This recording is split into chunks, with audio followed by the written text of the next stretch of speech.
Esto que está acá, así, esto, Chan. ¿qué es? Eso es un celular, esto lo digo porque soy egresado de la Escuela de Comunicación. Está. Tengo título. Bueno, yo, en verdad, ¿sabés qué? Te voy a decir algo. Estás equivocado. Ya, yo sabía. Los elementos no están configurados todavía como para que podamos concluir que esto es un celular. Yo podría decirte que, mira, no, esto más bien se parece a un elefante rosado. ¿Está?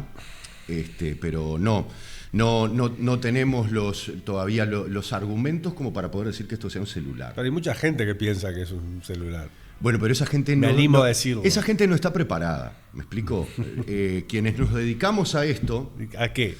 Nos dedicamos a señalar qué cosa es qué. Ajá. Nosotros que nos dedicamos a esto, oficio sabemos raro. claramente que toda esta gente que ve esto porque es una cuestión, bueno, la gente, es respetable que la gente entienda que esto es un celular. Menos mal. Es respetable. Pero es la opinión de ellos. ¿Está? Nosotros que entendemos de este tema, sabemos que eso es un elefante rosado.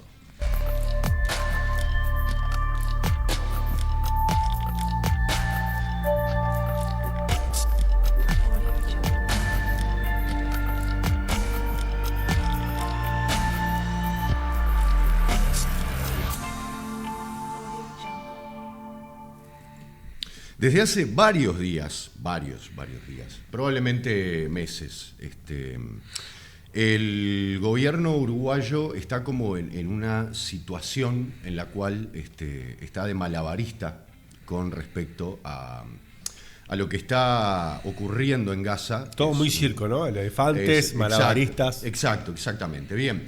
Desde hace ya casi 2 años que la propia Corte Penal Internacional determinó que lo que está ocurriendo en Gaza configura perfectamente lo que según la Convención para Prevención y Castigo del Delito de Genocidio entiende que es un genocidio, es decir, denomina como un genocidio.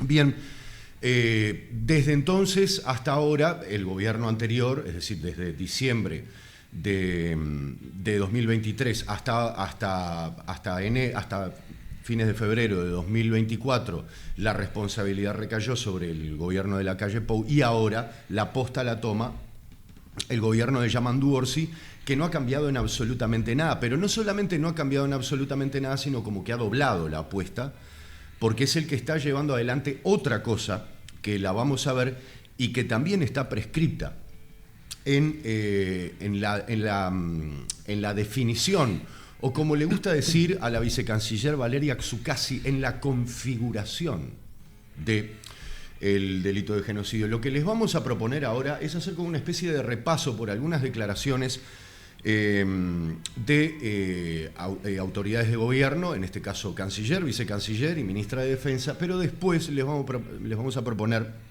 escuchar a alguien más, sobre todo porque lo que nos interesa compartir hoy con ustedes es entender cuál es la mecánica de las piruetas que están dando para lisa y llanamente maquillar este chancho espantoso que está destrozando toda Gaza y toda Cisjordania. Así que lo primero que les voy a proponer es que escuchemos a Luet, quien vamos a ir cortando el video para ir diciendo algunas cosas al momento que lo escuchamos. ¿La situación en Gaza hoy es insostenible? Desde el punto de vista de la alimentación, sin duda, hay una hambruna gigantesca. Basta ver la foto, basta ver la realidad. Yo creo que la comunidad internacional está muy, muy, muy preocupada. Porque ya no estamos hablando solo de masacres, sino estamos hablando de la muerte por hambre de mujeres, de niños. Estamos en una categoría superior a como estábamos planteando el tema antes. Por eso, asume usted de masacre. Hoy la situación es mucho peor. yo diría que hay un factor que no estaba planteado nunca como hasta ahora, que es... primero hay muertes alrededor de los centros supuestamente. También, la sacó al córner. Estamos en una categoría superior. Quiero que veamos esto. Por eso yo pensé que iba a decir... Hoy la situación es mucho peor. Claro, antes dijiste esto, ahora, hoy la situación es mucho peor y el tipo la sacó para el óvol, hablando de los centros de distribución de GHF. Futbolizando el tema. Ahí va. Ahora, ¿qué es lo que dice? Hoy la situación es escuchado nunca como hasta ahora, que es primero hay muertes alrededor de los centros supuestamente de distribución, hay fotos que son terribles. Claro, pero no hay muertes, hay asesinatos. Hay asesinatos porque no es que, incluso si cayeran desfallecientes de inanición, también sería un asesinato porque es un hambre de diseño. Entonces, ahí está el otro tema, no son muertes. Sí, cuando dice mueren, es como en China mueren todos los días millones de personas. Por supuesto. ¿No?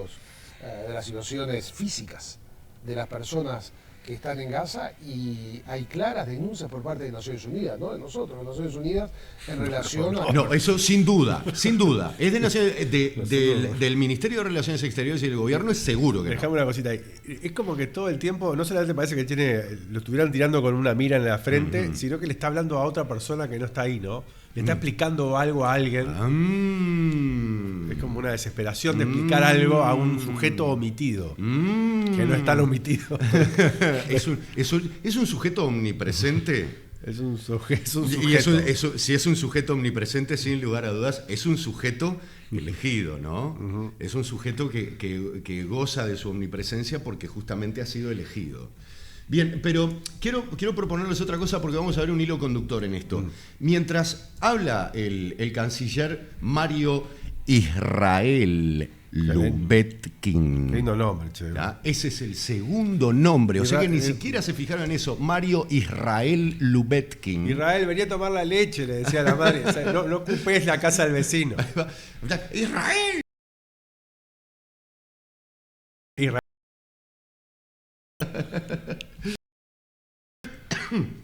Bien, mientras habla el canciller,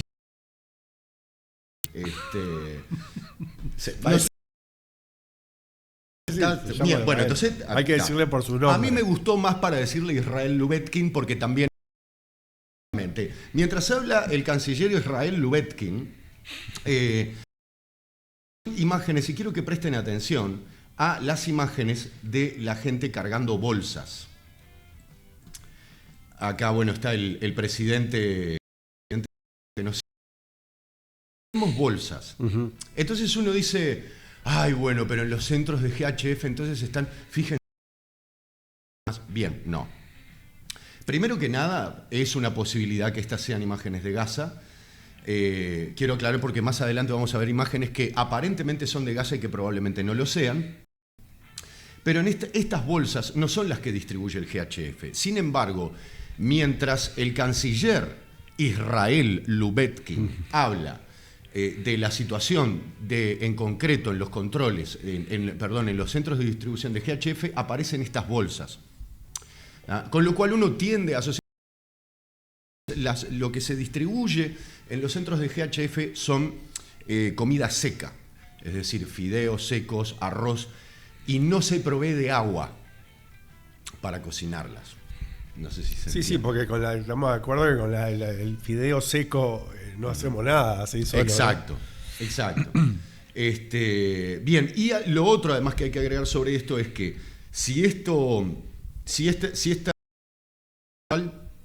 estas bolsas probablemente provengan del mercado negro que gestiona, entre otros, Abu Shabab, que es el beduino que está contratado por Israel para saquear y usurpar la ayuda humanitaria que entra por cuentagotas cada X cantidad de días a Gaza, para que Netanyahu pueda decir, no, dejamos entrar 3-4 camiones más. Bien, Abu Shabab, e indico lo de beduino porque hace poco estuvieron mujeres por la paz, israelíes, drusas, beduinas y árabes. ¿Quiénes serían las árabes? Porque árabes, por ejemplo, los jordanos son árabes, los saudíes son árabes, o sea, pertenecen todos, como por decirlo así, al grupo lingüístico o al grupo étnico. ¿Quiénes son los árabes? Son los palestinos. Bien, pero me quería detener en esto. Seguimos escuchando a Lubetkin.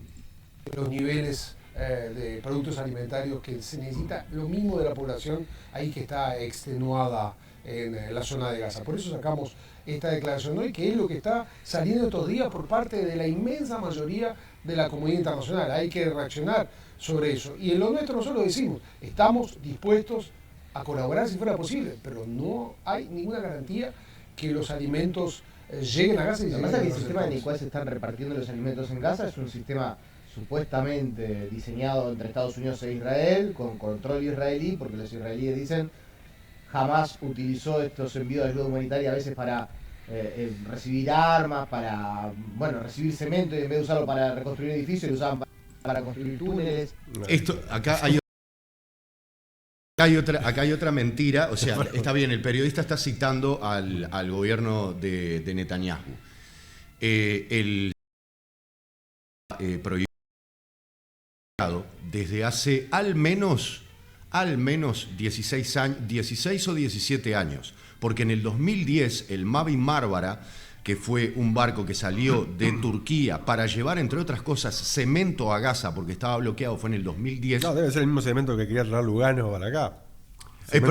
Sí, porque era cemento turco, así que probablemente como no salió el negocio... No te rías, hay que conectar ahí la fecha. No sé. Es que vamos a ponernos a investigar, entonces se está haciendo referencia a eso. Lo otro, además, que es importante, en verdad la verdad hay que felicitar estas intervenciones del periodista, porque como que pega ahí, ¿viste? Está bien. Lo que ustedes dicen que hay una intención.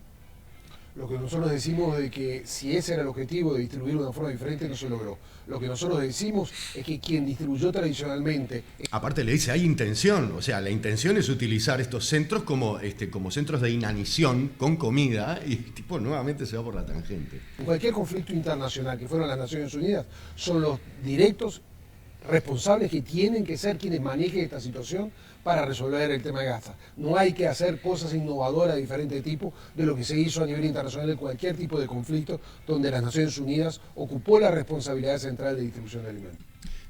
Fantástico. No hay que innovar, como dice Israel Lubetkin, no hay que innovar. Y en su momento no era todavía la ONU, era la Sociedad de Naciones, impuso un bloqueo comercial a la Alemania nazi. ¿Ah? Supongo que él la historia la debe conocer muy bien, Israel Lubetkin. ¿Ah? Pero parece que eso se le olvidó. Eso era lo primero. Ahora, justamente hablando de no innovar y hablando de estas cosas, me gustaría ahora escuchar a la vicecanciller Valeria Xukasi, que habla un poco más específico, y acá sí entra en lo que nosotros proponíamos un poco como morada al comienzo. Comunicado de Cancillería uruguaya, especialmente los ataques con armas de fuego contra la población civil que se dirige a los centros de distribución de ayuda humanitaria fijados por Israel en territorio palestino, lo que ya da cuenta de una situación bien compleja. No es bien compleja, es una ocupación. Digo porque la actitud de este periodista es marcadamente diferente a la del otro. Este muchacho se llama Rodríguez, de apellido, ¿no? No tengo idea, es de La Diaria. De Café La Diaria, el streaming del diario.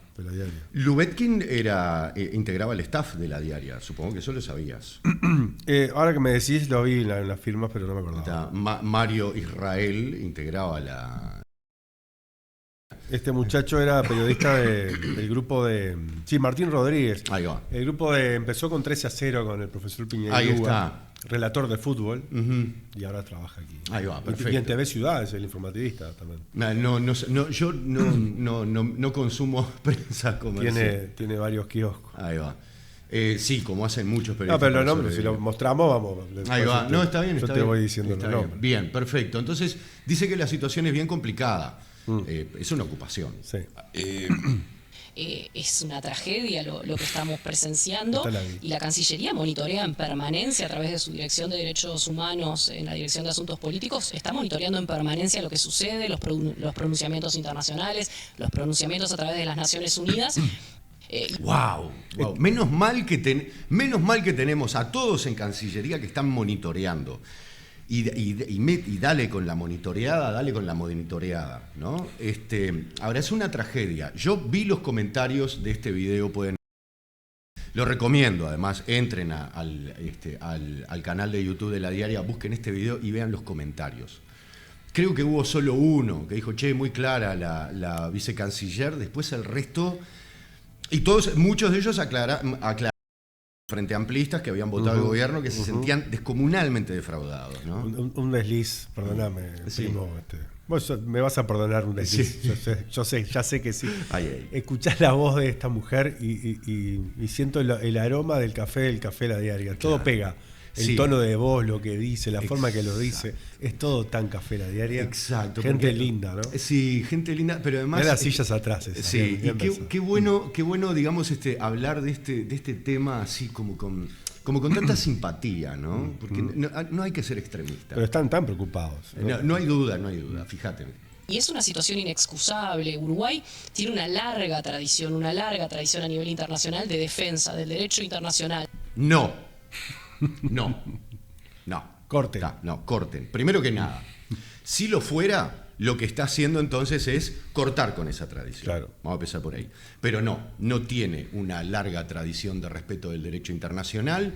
Tenemos una dictadura en la cual el Estado hizo lo que quiso. Habría que revisar otras cosas en la Ella se cuelga la cocarda del genocidio armenio, por ejemplo. Fuimos uno de los primeros o el primer país que bueno, lo mencionamos como tal. Esas son las cocardas que yo he escuchado. Genocidio que se ejecutó en 1905 y pronunciamiento del Estado uruguayo que demoró unos cuantos años. Bueno, pero anterior a todos los demás estados, digamos. Con respecto a Estados Unidos, que lo reconoció recién en 2020. Sí, vamos muy mal. Claro, mirá con quién nos estamos comparando, ¿no? Ahora, no. De hecho, la ley de caducidad de la pretensión punitiva del Estado es en verdad una falta al derecho internacional.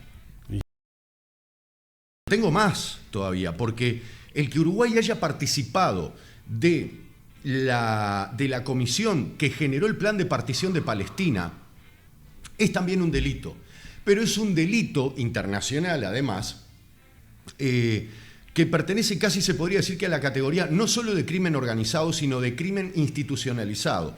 Porque lo que hizo en ese momento Uruguay fue avalar, junto con otros países, la usurpación de la mitad del terreno soberano de una nación. Está bien, en ese momento no era el país Palestina, pero era un derecho que tenía era un pueblo que tenía el derecho a vivir sobre ese territorio que ocupaba históricamente, y Uruguay lisa y llanamente participó en esta especie de maniobra de usurpación institucionalizada que fue el famoso plan de partición de Palestina. Entonces, Valeria Xukasi no tiene tradición de respeto a las normas internacionales.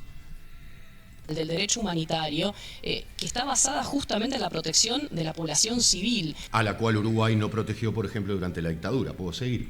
Entonces, no pronunciarse con firmeza ante lo que está sucediendo hubiera sido un cambio radical en lo que es la tradición histórica de Uruguay. Hubiera sido, es un cambio radical.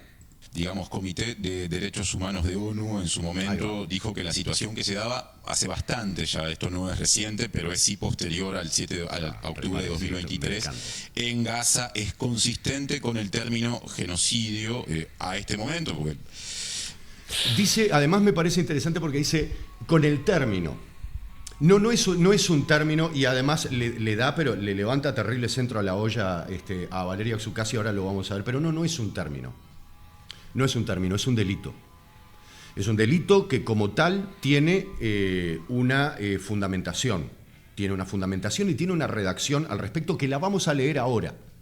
Aparte de él, que está vinculado al fútbol y al relato, me río porque cae en una parodia que es lo que sería un penal. Ahí va. En vez de decir penal. Exacto. Lo que sería, estamos viendo lo que sería una falta, es una falta. Exactamente. Es como esa vueltereta para decir algo. Ahí va. Ahí va. Probablemente las muertes allí fueron en aumento. Hay más de 55.000 personas asesinadas por los ataques de Israel, destrucción de infraestructuras, hostigamiento en centros de abastecimiento, como decías. ¿Por qué Uruguay no usa el término genocidio? Yo no creo que no sea un tema de que no lo usemos, no lo vayamos a usar. Es parte del monitoreo que se hace permanentemente en la Cancillería. Dale con el monitoreo. Me gustaría ver el monitor que están viendo. Porque a lo mejor el problema es ese. Están viendo un monitor de Tel Aviv. El término, y acá viene el purismo de quienes nos dedicamos a esto desde hace décadas, los términos en derecho internacional tienen un significado. Claro, muy bien, bueno, metió una. Y tienen una terminología muy exacta. No los usamos Exacto. como sinónimos o no los usamos a capricho, dependiendo si nos gustan más o menos. Exacto, ¿no? O sea, pero En el caso... estas declaraciones, además, hacen que sea peor todavía. Exacto. Porque están diciendo, está explicando que específicamente no es un problema de términos, sino que es una decisión política. Exacto. de genocidio y sobre todo a través de la convención para prevenir, evitar, castigar el genocidio, tiene una configuración específica de situaciones que deben darse que apuntan a querer eliminar completamente y con intención a un tipo de población, ya sea por su etnia, por su ubicación geográfica, por su religión y demás. La convención para prevenir, evitar, castigar el genocidio tiene una configuración específica. ¿Llamaron a la convención? Acá está, vamos a verla. Sí. Sí, es como se está acabando una fosa. Sí. Yo nunca. Es como ese el dibujito de hacer el pozo y te Ahí tapas va. con la tierra. Bien. A ver qué dice la convención famosa. Bien. Primero que nada, página oficial de la oficina del Alto Comisionado de las Naciones Unidas para los Derechos Humanos, página oficial de las Naciones Unidas. Y acá de lo que es el texto del instrumento universal conocido como Convención para la Prevención y Sanción del Delito de Genocidio, aprobado el 9 de diciembre de 1948, según la resolución 260A de la Asamblea General. En esta resolución, 9 de diciembre de 1948, pues es que el 48 a mí me suena de algo. Pasó algo en ese año. 9 de diciembre es medio tarde, así que a lo mejor pasó antes. Déjame hacer memoria. Mayo 14, mayo. 2 años antes de que ganáramos el Mundial de Brasil. Era eso. No, yo pensé que era algo que había pasado por la zona de. ¿Cómo era esto? De esto que empieza con P. Mira Colina. Sí, Palestina. Ah, sí, sí, el 15 de mayo fue la Nakba, 15 de mayo fue la Nakba. Y nació el nombre del ministro. Nació el nombre del ministro Israel Lubetkin. Y después aprobaron la Convención para el Genocidio. O sea, se ve que el asunto fue, miraron lo que estaba ocurriendo y dijeron, a ver, anotá, y dicen, vamos a aprobarlo ahora. ¿Será por eso que a Rafael Lemkin le costó tanto que las Naciones Unidas aprobaran la Convención? Porque desde que aceptaron publicarle el libro en 1944, pese a que lo tenía escrito en 1942, hasta ese momento fueron 4 añitos, ¿no? Bien, pero vamos entonces a... dijera Valeria Xukasi, a leer, vamos a ver cuál es la configuración entonces del delito. Bien, en la presente convención se entiende por genocidio cualquiera de los actos mencionados a continuación perpetrados con la intención de destruir total o parcialmente a un grupo nacional, étnico, racial o religioso como tal. A. Matanza de miembros del grupo. B. Lesión grave a la integridad física o mental de los miembros del grupo. C. Vas haciendo tic, hacemos tic. Ahí está. Sometimiento intencional del grupo a condiciones de existencia que hayan de acarrear su destrucción física total o parcial, medidas destinadas a impedir los nacimientos en el seno del grupo. Y cuarto, punto E, en verdad, traslado por fuerza de niños del grupo a otro grupo. Ese es el artículo 1. Ahí define qué es lo que es un genocidio, es decir, cualquiera de estas 4 cosas. No es que tienen que estar las 4 no cosas. son las 4. Cualquiera de estas 4 cosas es la matanza de miembros de un grupo, por ser del grupo, obviamente. ¿No le suena esto a... ¿Cómo es que dice el muchacho que le falta... ¿cómo es el que le falta... El que le falta acá, que le falta el cerebro, que dice no hay inocentes en Gaza. Bueno, acá lo tenemos. Eso es matanza de miembro del grupo por pertenecer al grupo. Vos decís el hijo de puta de Orlando Pettinati. Exactamente, ahí está. No. Bien. Con el perdón de las putas. Digo, yo sé que sí, que estoy medio desactualizado en los términos. No, pero en mi barrio... lo digo porque, a ver, son personas que realmente tienen una dignidad, ¿no? En mi barrio me entienden. Ahí va, exactamente. Bien, artículo 3. serán castigados los actos siguientes. Y atenti, porque acá le cabe el sallo al señor que mencionábamos. El genocidio, o sea, la ejecución directa. La asociación para cometer genocidio. Estados Unidos, Inglaterra, Alemania, ¿quién más estaba poniendo armas? España, Uruguay también porque está comprando armas. La instigación directa y pública a cometer genocidio. Es decir, el señor Freddy Nuchovich, que así se llama Orlando Pettinati, el señor Freddy Nuchovich, el artículo C, por lo tanto, debe ser castigado por la instigación directa y pública a cometer genocidio, la tentativa de genocidio y la complicidad en el genocidio. Y me interesa este punto de la complicidad en genocidio, por supuesto, pero la tentativa del genocidio es lo que me parece interesante, porque hay incluso hasta especialistas sobre el genocidio que están diciendo, por ejemplo, Olmer Bartov, que es un especialista en genocidio israelí, se expresó con mucha claridad, dijo que Israel está cometiendo un genocidio y dijo que se había configurado el factor principal, que era la intencionalidad. Bien, a mi gusto, yo no me voy a poner en plan de leguleyo, pero si me preguntan a mí, está equivocado, porque lo que dice acá el artículo número 3 no es que debe ser castigado cuando esté la intencionalidad, es que ya la intencionalidad se puede castigar. Por eso además es que se pide orden de captura por Yoav Galant y por Benjamín Netanyahu, ¿tá? Porque lo que se les imputa es la tentativa de genocidio por las declaraciones que hacen. Y otra cosa que, viendo ahora lo que dice ahí, que a veces escuchando la jerarca esta que está hablando, no tengo el nombre. Valeria Xukasi. Ahí va, Valeria. Es que, y varios otros actores del gobierno, es que en sus palabras está como que para que algo se configure como genocidio tiene que haber un elemento que no está presente acá, que es muy gracioso, que es el éxito del genocidio. O sea, no se puede medir el genocidio por si tienen éxito, y aparte habría que ver cuál es el éxito de un genocidio, si es matarlos a todos. Claro. Porque además el genocidio al cual podemos hacer referencia, que es el que cometieron los nazis contra el pueblo judío, no terminó con un éxito total. No.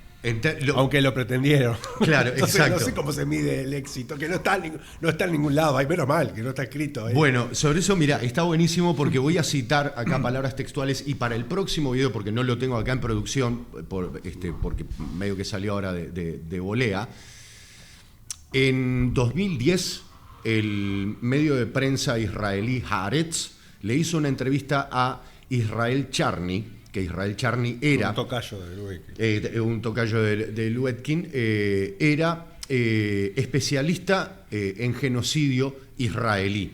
O sea que algo sabía el hombre. En 2010 le hace una nota y el periodista le pregunta cuántas personas se tendría que matar de un grupo para que se considerara genocidio.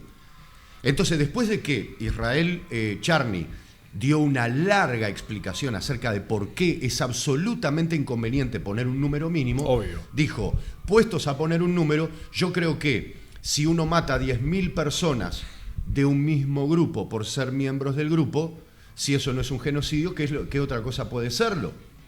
Entonces, escandalizado, el periodista dice, ¿eso no es abaratar el holocausto? Quiero aclarar además que cuando hablaba del holocausto ocurrido a los judíos, no a los polacos, no a los Sinti Roma, no a los rusos. Y le dice que bueno, que el tema es que no, porque entonces dice que, y pone como ejemplo, un supuesto genocidio que se le achaca ahora a la Unión Soviética, que es el de la hambruna ocurrida a ucranianos en la década del 30, que se conoce ahora como Homolodor. Cuando en verdad lo que pasó fue que también en Rusia había gente muriéndose de hambre. O sea que no estamos hablando de un genocidio al pueblo ucraniano, sino un genocidio de Stalin hacia la población en general, tanto ucraniana como rusa, vamos a aclarar. Ahora, en este caso pone un número, que es 10.000, que se pasó, que ya llevamos como, ¿cuánto? 6 veces ese número. En esta última.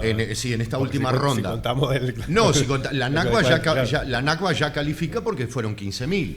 A esto además hay que sumarle los desplazamientos forzados. Pero bien, sigamos. El genocidio del pueblo charrúa, que eran 500, no entra, en los últimos. Claro, por eso, porque lo que pasa es que ahí tuvieron éxito porque todos, fue la totalidad, ¿no? De hecho, hay cosas que ahora se están viendo como genocidios, como el genocidio del pueblo yazidi, perpetrado por ISIS, por Al-Jolani.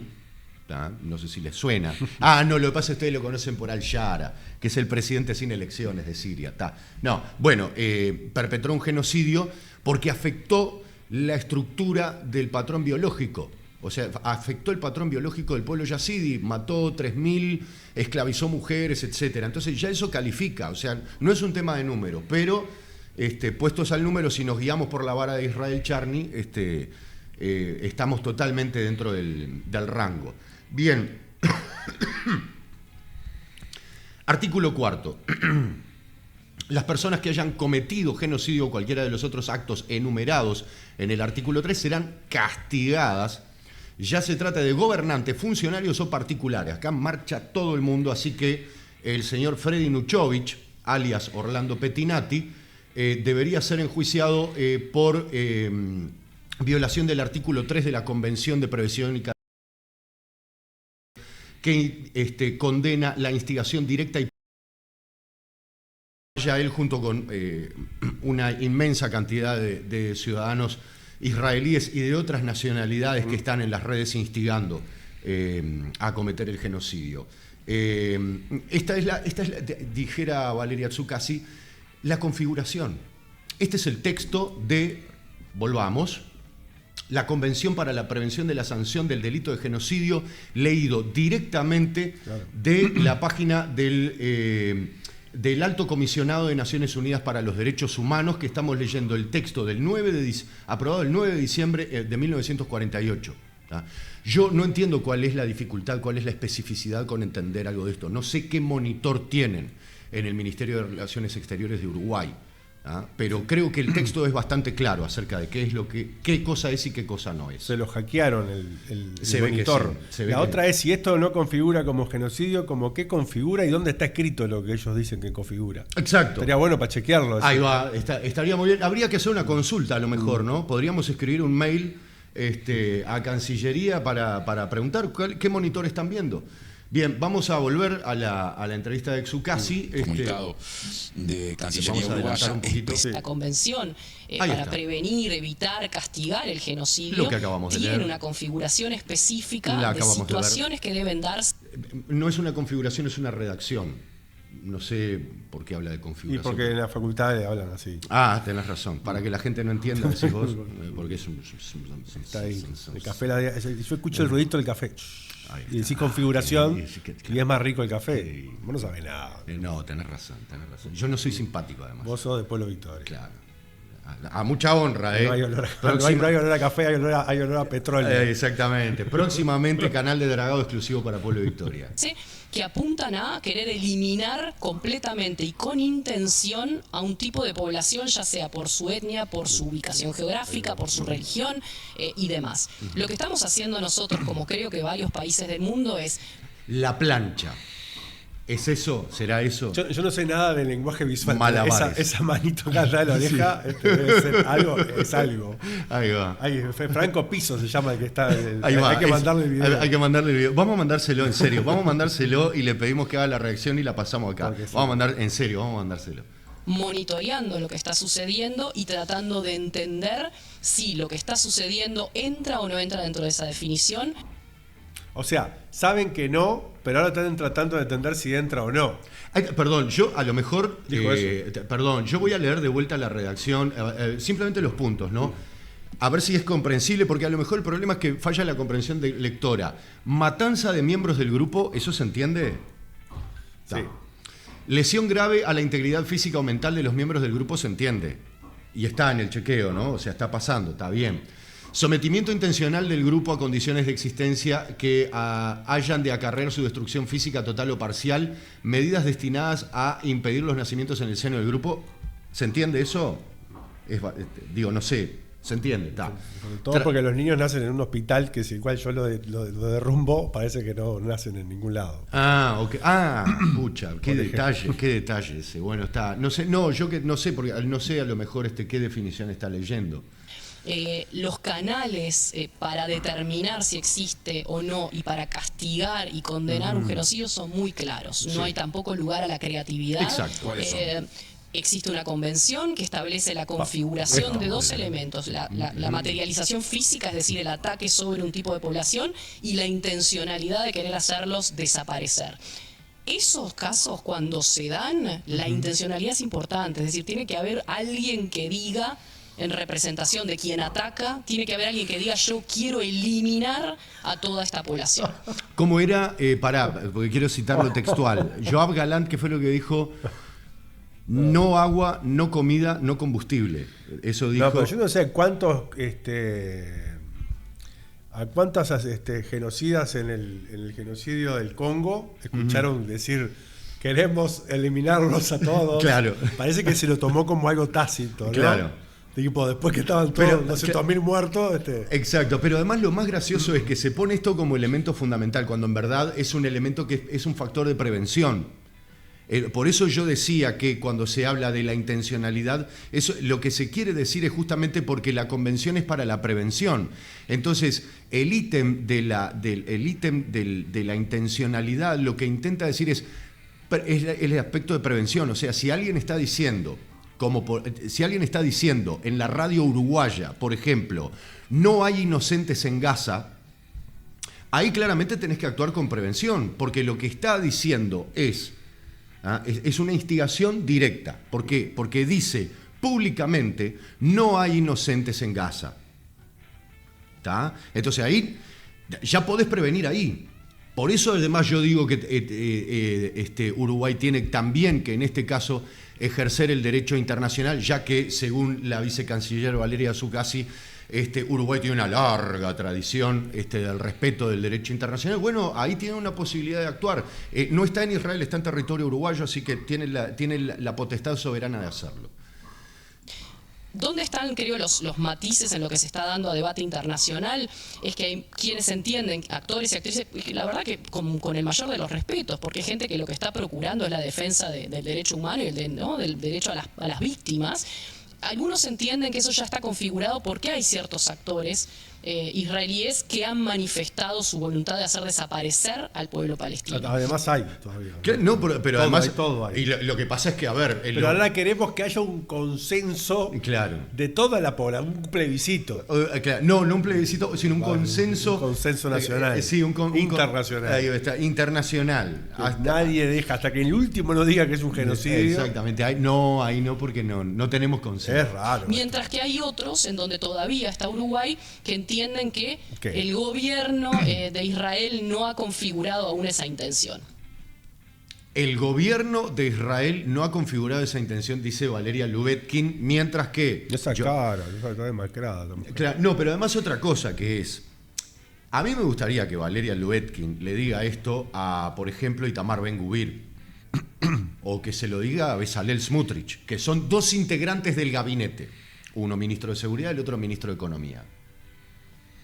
O sea, lisa y llanamente, como fácil le van a decir: no entendiste nada. Claro, ¿qué más tenemos que hacer? Claro, ¿qué más tenemos que hacer? O sea, no entendiste nada. O sea, ¿cuántas veces tenemos que decir que los queremos echar al mar, o que los queremos echar a Egipto, o que no hay inocentes en Gaza, o que hay que cortarle que la comida no son todos jamás, entonces hay que cortarle la comida a todo el mundo? O sea, necesitan hacer algo más. Yo digo porque además el problema es que estos muchachos están desesperados porque se los entienda así.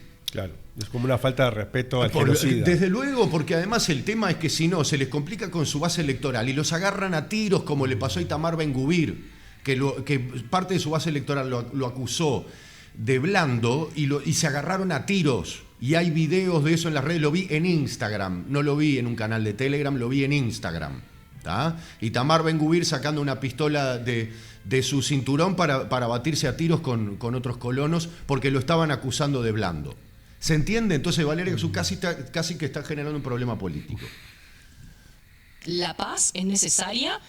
Esto ya no configura dentro de lo que es el derecho a la legítima defensa. Inició como derecho de legítima defensa. Tremendo. No recuerdo ahora el artículo, pero lo podemos buscar. El ocupante no tiene derecho a legítima defensa, o sea, no tiene derecho a reclamar la legítima defensa. O sea, a ver, ¿cómo se puede entender? Yo entro a tu casa, invado a tu casa, empiezo a romperte todo, vos me pegás y yo reclamo mi derecho a pegarte por legítima defensa. Aparte, cuando dice inició, me imagino que se refiere al 2023. Exacto. Pero esta vez estaría bueno repreguntarle a qué se refiere cuando dice inició. Claro. No, pero lo que pasa es que debe estar en la teoría de que el mundo nació el 7 de octubre de 2023. No pasaba nada. Antes no pasó nada. Claro. No, perdón, antes lo que hubo fue, antes hubo una especie de... Vos sabés que me parece interesante esto de que el mundo haya empezado el 7 de octubre, porque entonces el holocausto no existió. Entonces hay un problema ahí, hay como tienen que solucionar. Hablen con Schrödinger, que a lo mejor se los ayuda a resolver. Israel, luego de unos ataques también terribles que sufrieron en octubre del 2023. Por ahí la diferencia es desde donde lo ve la gente en la calle, que tiene todo el derecho del mundo. Por ahí, ¿cómo lo ve la gente en la calle? Que no es tan crack como nosotros, que interpretamos rarísimo la convención. Y casi que lo dice a texto expreso. A decir que cree que lo que ve es genocidio, y donde lo tenemos que ver quienes nos dedicamos a esto desde la profesión, y que tenemos que atenernos a las convenciones internacionales. Las convenciones internacionales, en particular la de genocidio, surge después de la Segunda Guerra Mundial para que no vuelva a suceder lo que le sucedió al pueblo judío. Está fantástico, o sea, para que no le vuelva a ocurrir, o sea... Solamente a ellos. Solamente a ellos, se ve que sí. Ahora explican, pero menos mal que nos explican esto, que es para que no les pase nunca más. Es que sí, tal parece que sí. A ver, porque si no, esto... porque yo que no soy judío estoy dispuesto. Claro, porque además el problema... Esto es lo único que explicaría que para Valeria Xukasi los elementos no estén configurados todavía. Uy, se me fue. Venía muy divertida la cosa.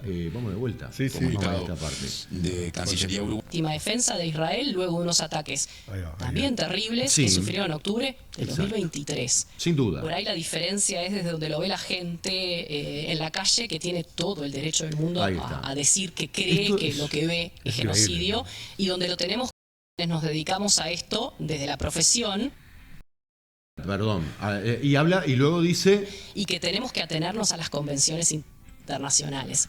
Convenciones internacionales, por las dudas la repasamos. Por lo mejor, no sé, yo sigo pensando que a lo mejor no se entiende. Habría que ver la falta de respeto de esta gente como es que hace los 20 de mayo la movilización. Exacto. Es una falta de respeto. En vez de preguntarle a los académicos si hubo una dictadura. Exacto. Capaz que ni siquiera hubo una dictadura. Es que al paso que vamos, pero escúchame, si vos estás... por eso hablamos de maquillar el chancho. ¿Me explico? O sea, si vos tenés esto acá adelante y viene alguien que te dice, no, vos no entendés nada porque esto es un elefante rosado. O sea, ¿en qué mundo estamos? ¿En qué mundo estamos? ¿En qué mundo nos quieren hacer vivir? Ese es el tema. ¿En qué mundo nos quieren hacer vivir? Bien, pero ahora les propongo escuchar... a la ministra de Defensa sobre otro tema, entre otras cosas, ¿por qué?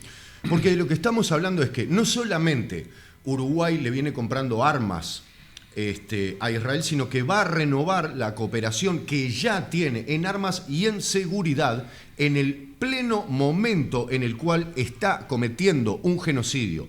No es que pasó, no es que va a pasar, es que está pasando exactamente ahora. Y se ve que para Uruguay no pasa nada y está todo bien. Y bueno, y vamos a escuchar en palabras de la propia ministra. Por lo menos, cuando en el 45 estábamos en guerra con la Alemania nazi, por lo menos, ¿no? Sí, exacto. Oficialmente. No, y además nos habíamos plegado, si no me equivoco, al tema del boicot, después que nos habíamos mandado de recibir a la tripulación del Graf Spee. Ministra, en otro tema que había quedado pendiente, ¿este gobierno va a seguir comprando armamento y asesoramiento de Israel? Nosotros le compramos a varios proveedores. Yo creo que no, o sea, no es la pregunta, ¿no? ¿A Hamas también? Claro, no, a Hamas no, justamente. Mal haríamos si le compráramos uno solo. Ahí sí. No es el tema, no le está diciendo solamente, te dice a Israel. Pero en un país que tiene relaciones multilaterales, que no tiene enemigos, eso queda claro. Entonces, si no tiene enemigos, ¿para qué comprar armas? Ah, porque está el tema de la minustá. Entonces, claro, necesitará armas porque a lo mejor se lo puede proveer otro país. Digo, entre otras cosas, porque si no tenemos enemigos. Uruguay no tiene enemigos. Uruguay está en las misiones de paz justamente porque es un país que cree en el multilateralismo y en la resolución que no tiene absolutamente nada que ver de los conflictos. Por lo tanto, en el tema de la adquisición, ya sea de armamento o ya sea de cualquier equipamiento que tengamos, le vamos a comprar a quien genere los mejores precios para Uruguay, a quienes nos brinden de alguna manera también calidad. ¿Tenemos la certeza de que Israel tiene los mejores costos y la mejor calidad? Precio y la mejor calidad. El mejor precio y la mejor calidad. Yo sé que el equipamiento chino es muy bueno. No es el único, por supuesto, sé que hay otro. Yo dudaría, por ejemplo, a esta altura de comprar equipamiento estadounidense. Chino seguro, alemán probablemente sí, etcétera. Pero, o sea, hablando de eso, en el caso de Israel tenemos ¿con qué verifican la calidad? Ah, con los palestinos, está. Ahora entendí la jugada. Y en eso, sí. Actualmente a Israel, ¿qué se le compra? Mire, en este momento me saca apurada, digo, pero tenemos materiales, yo diría que tengo, para poner un ejemplo bien concreto, tenemos chino y tenemos estadounidense, tenemos israelí, tenemos materiales de todos los proveedores que se compren, hasta de España. Hasta de España, como que fuera tipo... En España pasa este problema con Israel, que ahora claro. No le van a comprar una partida de armamento, de balas. Bueno, sí, porque también en España, como el problema es peor que acá, o sea, la gente sale más a la calle que acá. Hacer algo. Exacto, entonces tienen que ponerle más maquillaje al chancho, entonces tienen que hacer esto y le tienen que vender las armas de contrabando, en verdad. Vamos a hablar en plata. No es por el conflicto que está habiendo en Medio Oriente. No son las definiciones que toma nuestro Estado, que tiene muy clara cuál es la política exterior y cuál es la política de defensa, que va de la mano de la política exterior. Exacto, y como la política exterior está en pleno monitoreo, la política de defensa va de la mano, que es... Lo que estás mal, me parece, el video esto no es la ministra del gobierno anterior. Está mal el video este. No, es el... ¿Es el gobierno del Frente Amplio esto? Sí. ¿No? No, pensé que te habías equivocado y habías puesto algo viejo. O sea, no. O sea, se mantiene. Porque, viste, está esto de la alternancia ahora que tenemos. Podrían poner si ponen un holograma es lo mismo, ¿no? Sí, a esta altura, yo diría... Ya a esta altura te digo más extraño al ñato, ¿no? Claro. Porque iba a decir lo mismo, pero con un poco más de show. Claro, ahí está. Y te iba a sacar del chancho. Exacto, es que probablemente... El chancho y la granada. Vean lo que hicieron, lograron que extrañáramos al ñato. Qué grande eso. Días pasados se había reunido con la embajadora de Israel. Después lo publicaron en las redes la foto con ella. ¿Por qué fue? Porque tomamos una decisión. Si me hubiera reunido como me he reunido muchas veces con la anterior, ¿qué decisión tomaron? Embajadora de Palestina, en este momento... Voy a chequear el dato. Estuve buscando, no encontré. La reunión con la No, claro, primero que nada que la anterior embajadora, ella no se habrá reunido como ministra. Como particular puede ser, ¿tá? Pero en calidad de ministra con la embajadora anterior no, porque se fue a mediados del año pasado. En que hay un conflicto por una cuestión de respeto a todas las partes. Para nosotros, Israel... No, respeto a todas las partes, claramente que no. Respeto a todas las partes, pero es clarísimo que no. Estamos hablando de que están o sea, a ver si se entiende. Están, por ejemplo, matando niños a los cuales les atan las manos con precintos, los tiran a una fosa común y los pasan por arriba con una topadora. Está el reporte de la ONU porque encontraron los cuerpos hace poco, para que nos entendamos un poquito en qué está la cosa. Y estamos haciendo piruetas para ponerle maquillaje al chancho. Discúlpenme, en ningún momento es respetar a las dos partes. Él es una nación hermana, el pueblo de Israel es una nación hermana y el pueblo... Perdón, será hermana tuya, hermano mío no es, claramente. El pueblo palestino es una nación hermana, por lo tanto... Sí, eso sí, sin duda. Pero no en tal caso estarías cometiendo un fratricidio. En un momento de conflicto, nosotros entendimos que no era bueno publicar esa foto, pero vamos a recibir a todo aquel... Mire, en breve me junto con el embajador de Turquía y con la embajadora de Armenia. Y son países que tienen entre sí conflicto, pero Uruguay no tiene conflicto con nadie, va a recibir a todos y cada uno de los integrantes de las naciones que... Me imagino un armenio diciendo, así que tenemos un conflicto. Tuvimos un conflicto también. Es un conflicto. Todos son conflictos. Exactamente. Me imagino así, ahora más son todos conflictos. Nosotros tuvimos un conflicto con España en 1811. Sí. Después tuvimos un conflicto con el Imperio Brasil. Tuvimos un conflictito ahí con los charrúas que lo resolvimos de alguna manera. Llamar a Rivera. Irak tuvo un conflicto con Kuwait y después con Estados Unidos. Y después tuvo un conflicto. Bueno. Sí, Hitler tuvo un conflicto ahí con los judíos, con los gitanos, con los polacos, todo conflicto. Pero somos todos hermanos. No, eso es cierto. Eso sí, se respeta a todo el mundo. Ya se terminó, estaba re divertido, la sacaste. No, es que ya estaba terminando. No, pero tengo otro que también está muy divertido, pero además quiero poner un poco de contexto porque esta no es una figura de gobierno. Pero, ¿qué es lo interesante de esto? ¿Por qué lo queremos compartir? Es el historiador, se me perdió el nombre ahora, el nombre de pila. Es un historiador, es un uruguayo israelí, Liebner, de apellido, si me das un segundo ya lo ubico, que entre otras cosas dio una charla hace poco en la sede del Frente Amplio acerca de... Bueno, está. Lo vamos a ver ahora en el video. Porque se me olvidó el nombre de pila. Dio una charla hace poco en la sede del Frente Amplio. ¿Israel se llama también? No, si no lo recordaría, creo yo. A la cual fue Óscar Andrade, y en una entrevista que le hicieron a Andrade en un video, o sea, en un podcast de Argentina, lo recomendó y dijo que se había alegrado de que se diera esa charla, que según él tenía como una visión bastante crítica. Mencionó algunas otras cosas, pero bueno, sobre todo en función de su recomendación fue que seguimos su recomendación y nos encontramos con lo siguiente, y vamos a compartirlo. Se está ejecutando un genocidio en la Franja de Esta es la periodista Gaza, que lo está entrevistando. ¿sí o no? Algunos aspectos específicamente, duramente técnicos, dicen que no. Pero desde el punto de vista ético y moral y las cifras de los muertos, hay otras perspectivas que dicen que sí. Bien, primero que nada quiero aclarar algo.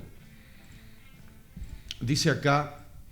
Lavarello es el apellido. Ahí está. Ejecutando un genocidio en la Franja de Gaza, sí o no. Gabriela Lavarello. Algunos aspectos específicamente, duramente técnicos, dicen que no. Pero desde algunos duros puramente técnicos, no entiendo a qué se refiere Lavarello, porque acabamos de leer el... Más puro que esto, no. Claro, exactamente. O sea, más técnico. O sea, o sea, está claro, no son técnicos, no son duros. Serán duros para el otro lado. De vista ético y moral y las cifras de los muertos. Siguiente, estamos de vuelta con el temita de las cifras, ¿no? Y no es necesario que haya una cifra específica. Este es un tema, además, porque más adelante Liebner lo menciona, pero me gustaría más escucharlo para ver más el contexto. Hay otras perspectivas que dicen que sí. Porque a veces en algunas manifestaciones se grita, no es guerra, es genocidio. Bueno, ha sido guerra, genocida. Generalmente en la historia de la humanidad los genocidios se han dado en situaciones de guerra.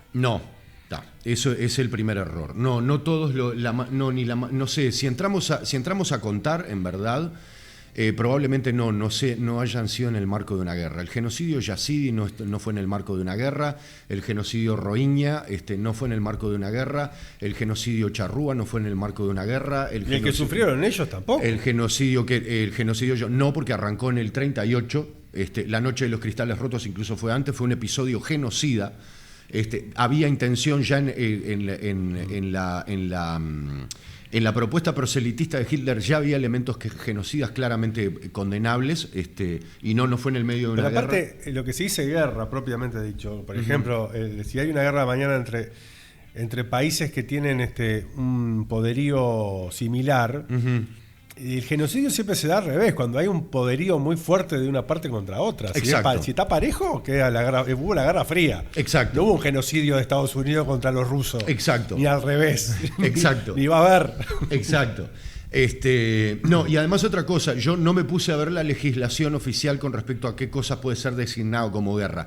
Lo que sí me queda claro, entre otras cosas, es que no se puede entender como guerra, probablemente sí como conflicto armado, el enfrentamiento entre un ejército institucional, por decirlo así, de un país y una fuerza guerrillera. Sí, es un enfrentamiento armado. Es un enfrentamiento armado. Guerra no sé, porque entre otras cosas creo que tienen que mediar declaraciones de guerra.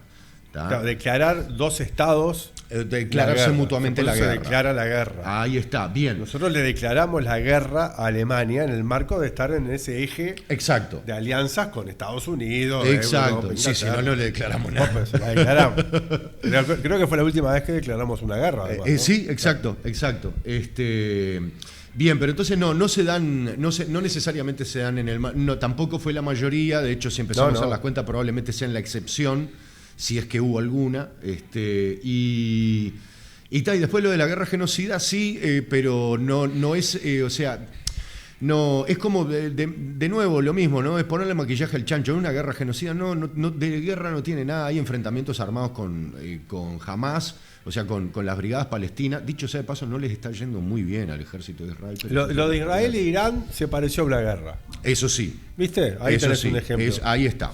Y no estuvo asociado a ningún genocidio de ninguno de los dos pueblos uno contra el otro. Exactamente. El último. Y tampoco le fue bien a Israel. Bueno, perdón, sigamos. Entonces no hay una contradicción necesaria entre ambas situaciones. No la hay porque no tienen nada que ver. No tienen nada que ver. Los cálculos dicen de que alrededor de 10.000 personas han muerto en el marco de esta... Él dice, los cálculos dicen que alrededor de 10.000 personas han muerto... Guerra genocida. Nuevamente, está jugando, repitiendo el término como para afirmarlo, ¿no? Guerra genocida. ¿A qué refiere esto con lo de los 10.000? No lo incluí porque si no la edición era larguísima. Él habla primero, hace la misma aclaración que habíamos hecho nosotros cada vez que hablamos de los asesinados, del conteo de asesinados que hace el Ministerio de Salud de Gaza, que son los documentados. Él hace la misma aclaración, por supuesto, está muy bien. Ahora luego él dice que hay un cálculo, que según los cálculos que se están haciendo, habría 10.000 personas bajo los escombros, y eso no es son algunos cálculos. Hay varios cálculos en la vuelta, pero son algunos, cosa que él no aclara.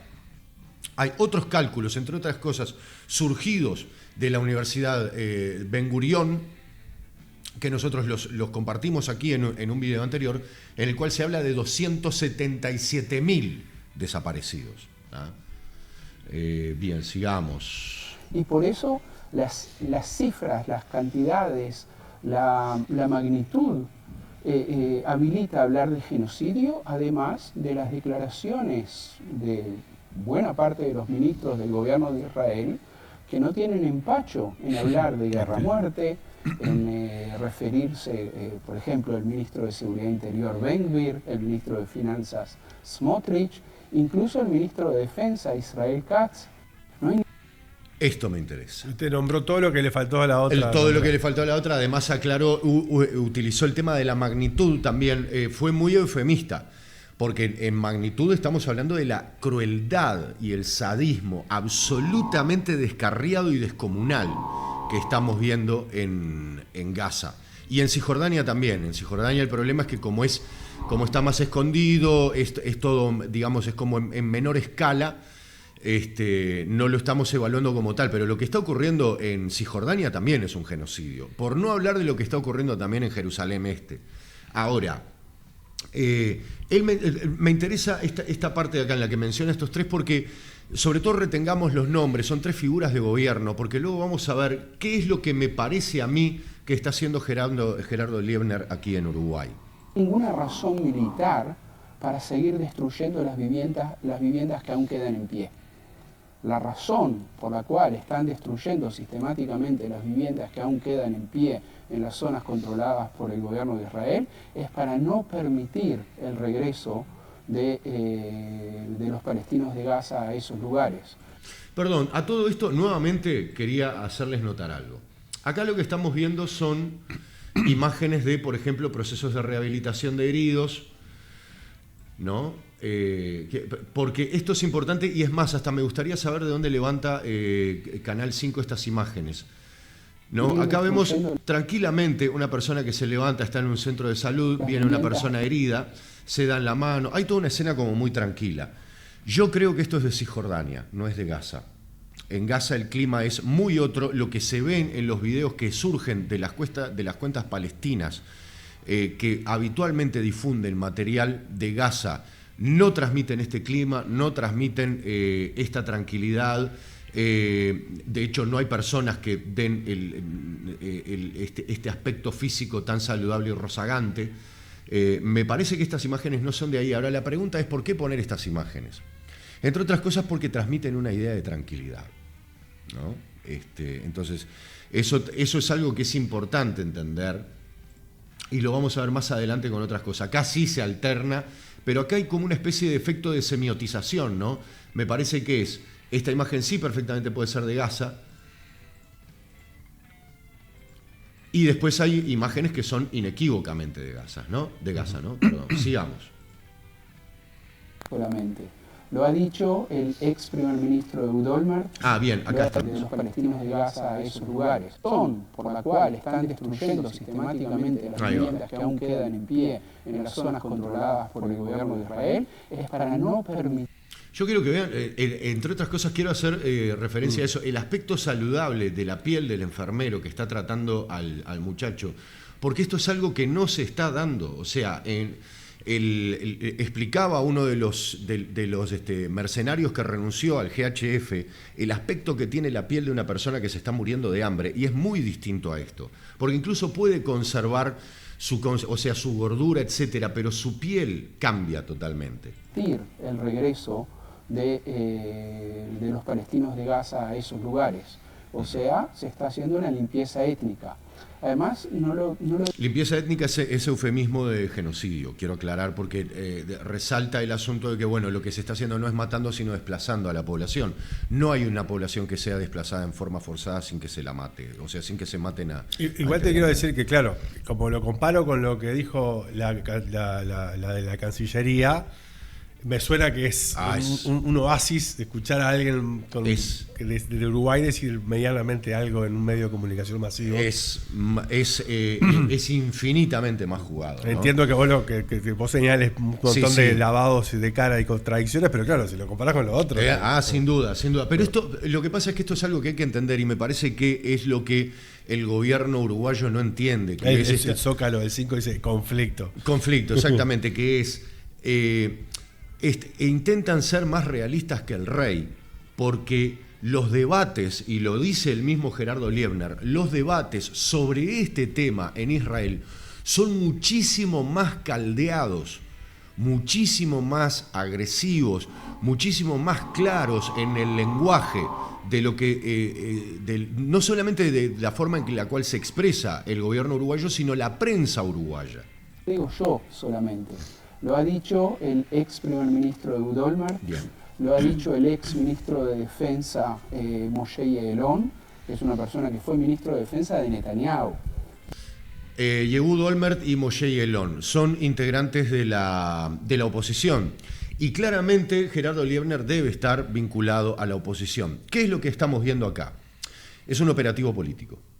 Es decir, es así como Ehud Barak, pedimos disculpas por los ruidos, así como Ehud Barak está dando notas en la prensa inglesa criticando a Netanyahu y proponiendo un plan post-genocidio, y está haciendo entonces un trabajo de oposición de cara a las elecciones que van a ser el año que viene y tratando de posicionarse políticamente, Liebner de alguna manera está haciendo un poco eso. Es cierto que está manifestándose con bastante claridad en relación al genocidio, pero no solamente está haciendo ese trabajo de campaña política de alguna manera, sino que entre otras cosas lo que está haciendo es darle cobertura política al progresismo uruguayo. Por eso además es que en un momento Óscar Andrade menciona la charla que dio, que dio Gerardo Liebner en el Frente Amplio. Acá lo que estamos viendo es su discurso característico. Entonces, lo que espero que se entienda es eso, es la forma en la cual lo que podríamos llamar el progresismo, ¿tá? Que no lo es, pero el supuesto progresismo israelí también está abocado a la tarea de darle cobertura política al progresismo uruguayo. Sigamos. El partido Likud, no un opositor de izquierda. En ese sentido hay que entender que es una sociedad que vive bajo la percepción de amenaza. Y no es una amenaza teórica, sino tiene algo que ver con la realidad. Y por lo tanto, los sentimientos están... Tiene que ver con la realidad, ¿no? Vive bajo amenaza. Sí, estás usurpando terrenos abiertamente desde hace 20 años en un territorio, más la opresión que venís ejerciendo, o sea, vos no podés esperar estar en una situación de seguridad. Sí, están amenazados como los cowboys con los pieles rojas. Exactamente. Y lo que están haciendo es el relato, lo que vemos en las películas de vaqueros que hacía después Hollywood, están tratando de poner al piel roja como el malo, ¿no?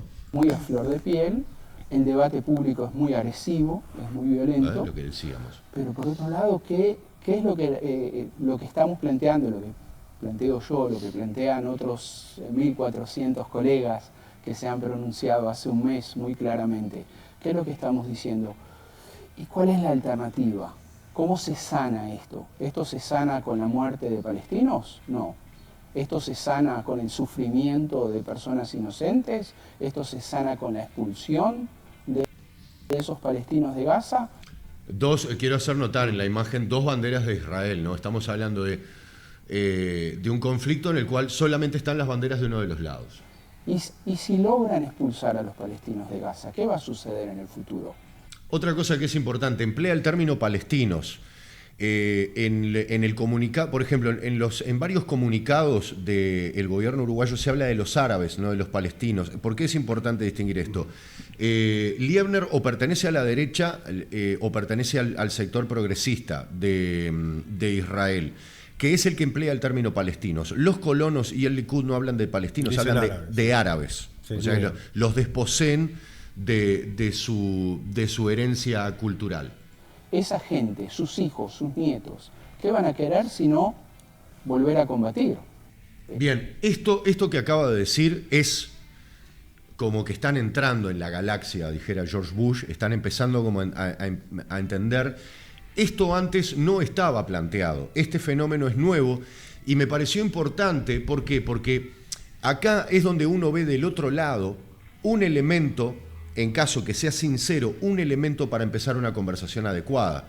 ¿Se acuerdan que hemos hablado ya varias veces acerca de la necesidad de ambas partes de tener no una paz, no es la paz así, la paz como sello, por ejemplo, que intenta promover el gobierno uruguayo, sino un diálogo que sin duda tiene que ser muy áspero, tiene que ser muy duro, hay un montón de facturas para pasar, pero tiene que ser una conversación adecuada, es decir, tiene que haber una especie de base sobre la cual empezar a dialogar. Acá vemos que hay Gerardo Liebner pone un elemento que da la pauta, al menos a uno le da la pauta que puede haber un elemento para empezar a dialogar. Por supuesto, esto lo tienen que discernir y determinar los palestinos, no nosotros, ¿no? La situación actual del conflicto es producto del desplazamiento de cientos de miles de palestinos hacia la franja de Gaza, su explotación durante años.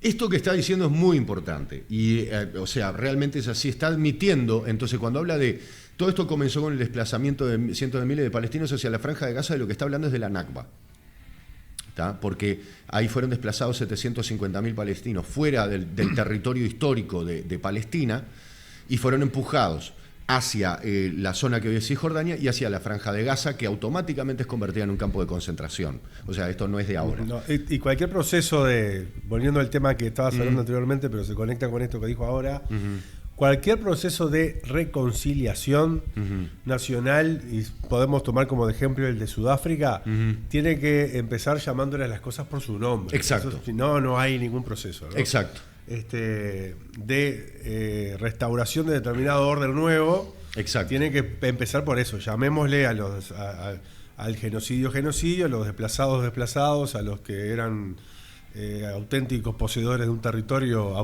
poseedores de un territorio. Exacto. Ha pasado con la propia Iglesia Católica pidiéndole perdón a los pueblos originarios, por ejemplo, partiendo de la base que eran pueblos originarios y no indios, exacto, y no exóticos, y no bestias o salvajes.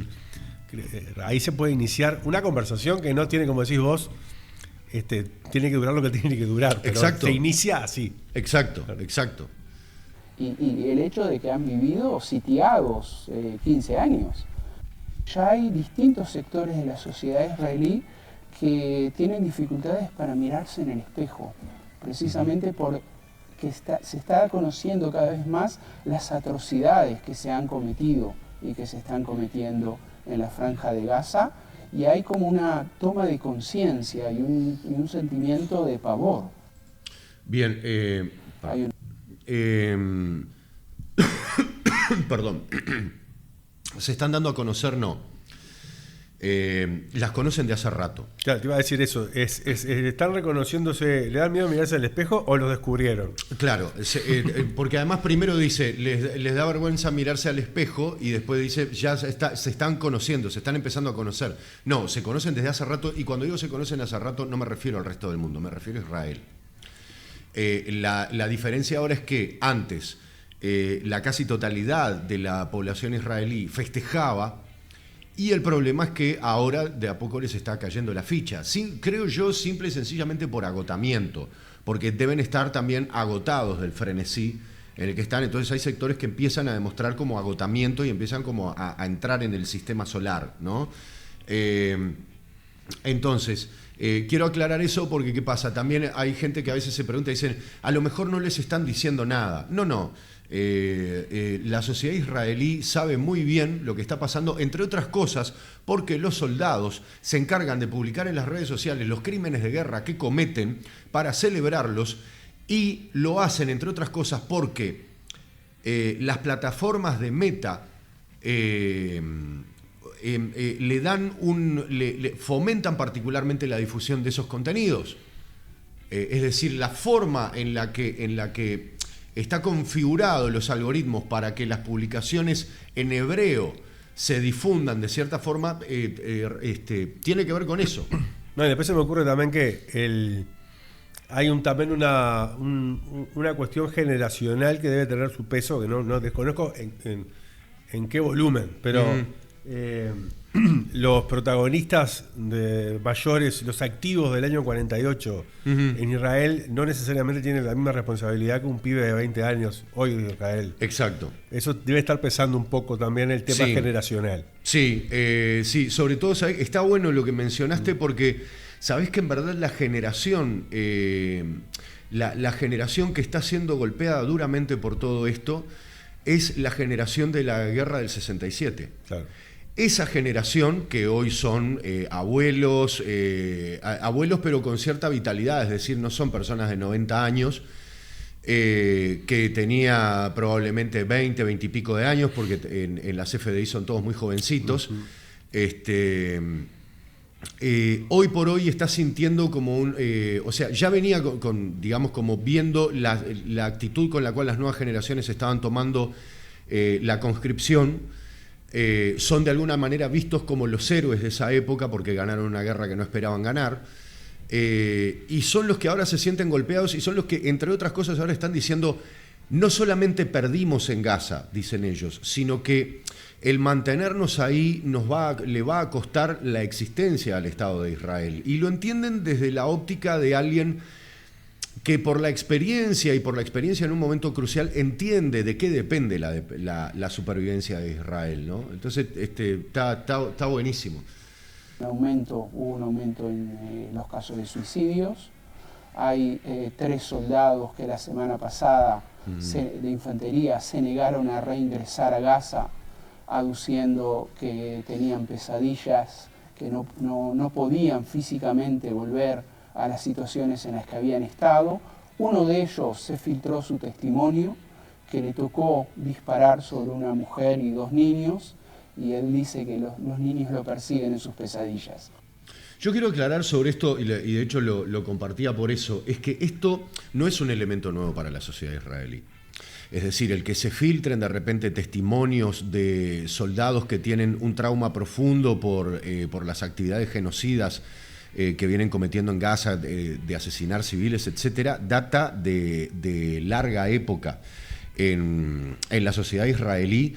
Hay que ver, están en YouTube además, están en YouTube, uno los puede ver. En la propia página de Reactiva publicamos en alguna de las notas relativas al genocidio fragmentos de testimonios de soldados que inicialmente van a las comisiones de la Knesset a quejarse porque el Estado no les provee asistencia para tratar su trauma.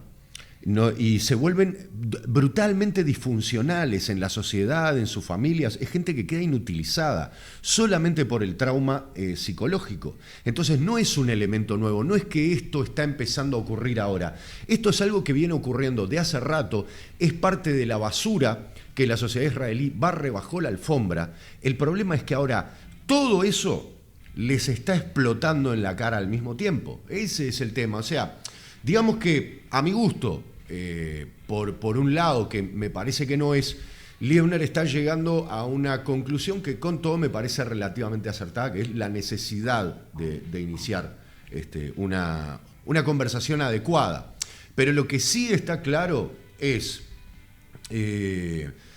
o sea, no hay forma, ya no es sostenible la cantidad de piruetas y de volteretas que le tiene que dar el gobierno uruguayo para maquillar este chancho espantoso que es el genocidio. Y no solamente eso, sino el hecho, no solamente de no estar llamando a las cosas por su nombre, sino colaborando con el Estado genocida, porque el mantener la política que permite que la ANI esté funcionando, pese a que sea testimonial, no importa, más las actividades comerciales, el hecho de que Uruguay haya aumentado drásticamente, haya quintuplicado la cantidad de compras que hizo a Israel entre el año 2023 y 2024, quintuplicamos las compras que le hicimos a Israel, entre otras cosas, de fertilizante, no hay duda que tiene que ver con el respaldo no solamente a un gobierno, sino a un Estado genocida. Entonces queríamos que eso quedara claro.